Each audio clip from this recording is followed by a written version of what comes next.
Selamat malam, salam sejahtera. Bongkar, jangan tak bongkar. Ulas, jangan tak ulas.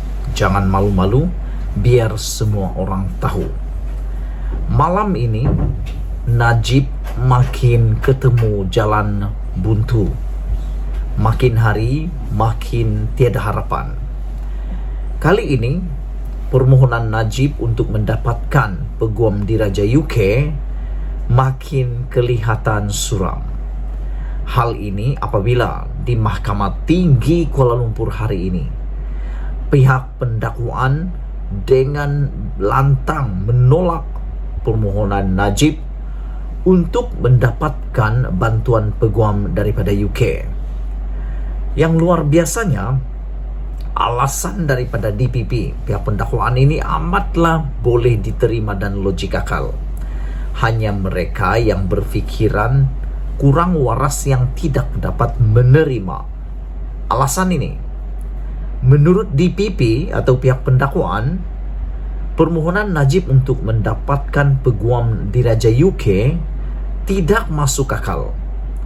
Hal ini kerana perbicaraan Najib sudah berjalan selama 4 tahun, khususnya untuk perbicaraan kes SRC International yang telah menjatuhkan hukuman penjara 12 tahun dan denda 210 juta. Menurut peguam atau DPP ini, mereka bertanya kenapa selepas 4 tahun perbicaraan kes SRC International dan telah dijatuhkan hukuman, barulah pihak pembelaan cuba mendapatkan khidmat peguam diraja UK pula. Dan hujahan daripada DPP ini juga amatlah boleh diterima akal. Mahkamah Tinggi mengatakan, di dalam Mahkamah Tinggi pihak pendakwaan untuk telah menolak permohonan Najib untuk mendapatkan peguam diraja UK.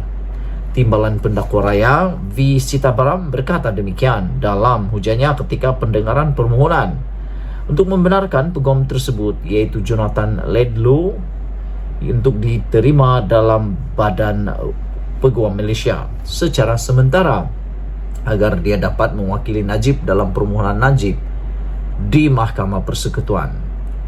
Sitabaram berkata bantuan QC itu tidak diperlukan jika dibandingkan dengan pasukan peguam Najib yang telah diketuai oleh Muhammad Safi Abdullah yang telah mewakilinya ketika perbicaraan di peringkat Mahkamah Tinggi sehinggalah rayuan di Mahkamah Rayuan.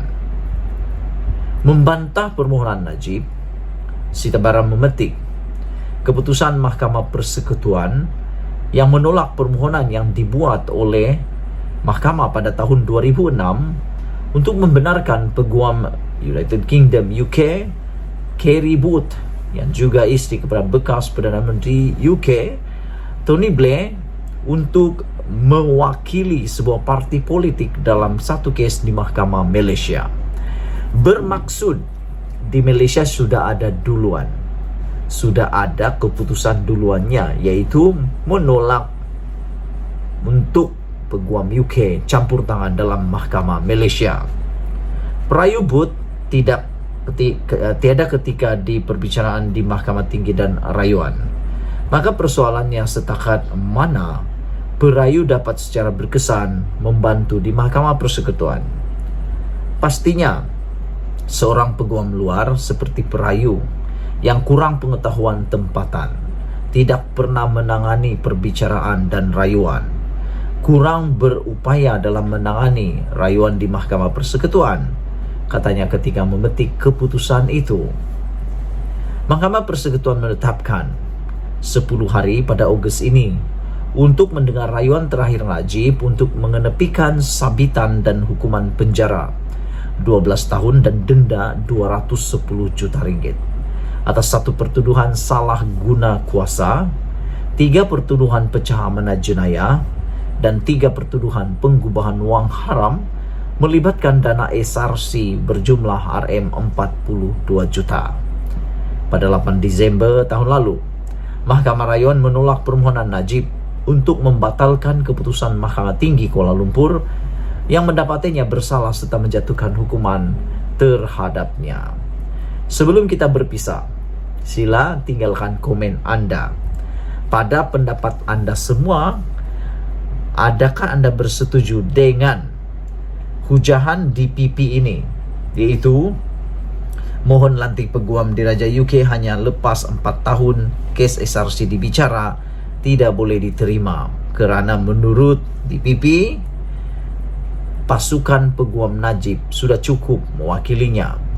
Dan seperti di dalam duluan sebelum ini, apabila seorang peguam daripada UK, isteri kepada bekas Perdana Menteri UK Tony Blair, juga telah ditolak oleh Mahkamah Malaysia untuk mewakili sebuah parti politik dalam satu kes di Mahkamah Malaysia.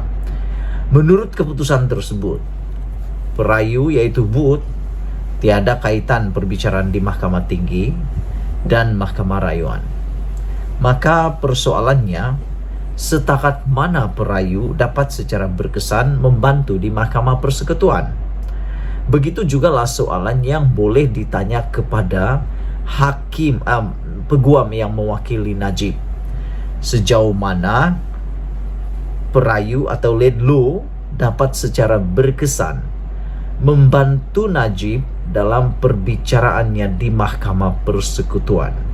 Ini bukan soal takut atau tidak, tetapi soalnya adalah seorang peguam luar seperti lead law, meskipun dia adalah peguam yang dikatakan kayangan, mempunyai pengetahuan khusus, mempunyai kepakaran khusus, tetapi kita tidak dapat menafikan peguam ini kurang pengalaman tempatan, tidak pernah menangani perbicaraan dan rayuan di Mahkamah Malaysia. Setiap budaya mahkamah undang-undang di seluruh dunia ini adalah berbeza-beza, perlembagaannya tidak pernah sama. Mungkin acuannya sama, seperti mana Malaysia, Westminster yang digunakan, tetapi acuannya sama, tetapi pengisiannya berbeza. Persoalannya juga sama, tidak pernah menangani, kurang berupaya dalam menangani rayuan di Mahkamah Persekutuan, kata pendakwa raya untuk kes Booth. Mungkin juga ini boleh digunakan pakai untuk menjawab kepada persoalan peguam UK Najib. Apa pendapat kamu? Sila tinggalkan komen Anda. Tolong tekan butang subscribe untuk mendapatkan isu-isu terkini dari channel ini. Sekian dulu untuk kali ini. Malaysia kita punya, kita jaga sama-sama. Cintai Malaysiaku. Kita jumpa lagi. Bye-bye.